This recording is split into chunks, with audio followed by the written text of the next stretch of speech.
wist ik even net wat ik zeg. Er woont een beer op Schiermonnikoog. Beer boeloe, boeloe de beer. Wat oh wat, beleven te deze keer.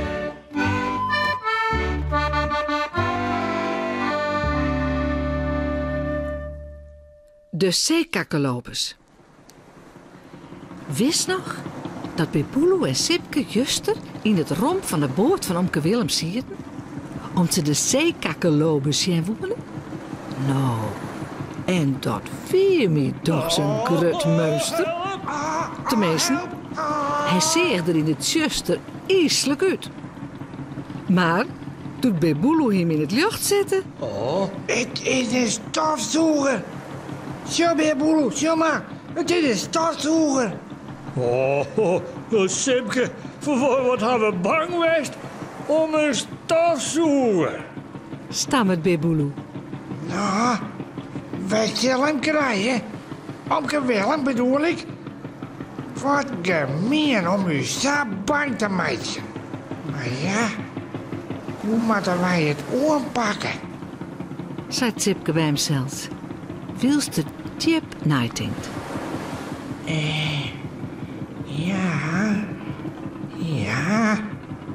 Ja, ik geloof dat ik het weet.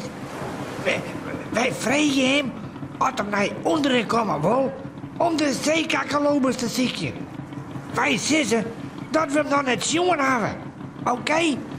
En dan roepen wij onder een lekken met de stofzuigerslang.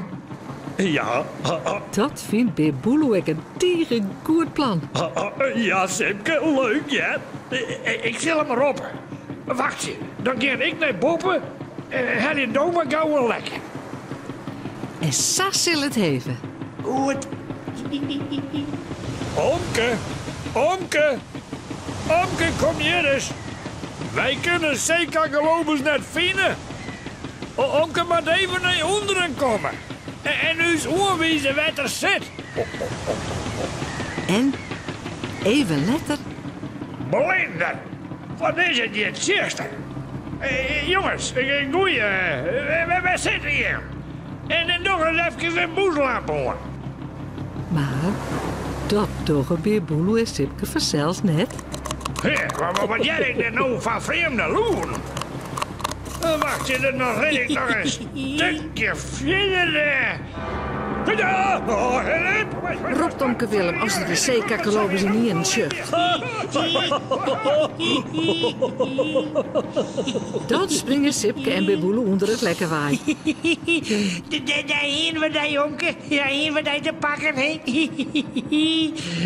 De zeekakkerlopers weer de stofzuiger.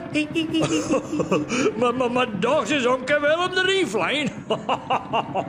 De tranen rennen haar door de wangen.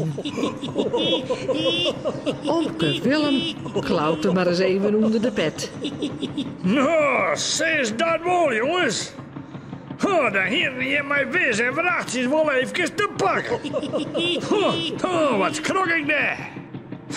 Maar ja, dat komt er vanzelf, hè. Begint je eigen verhaal naar de leeuw en ik. Ja. Ja.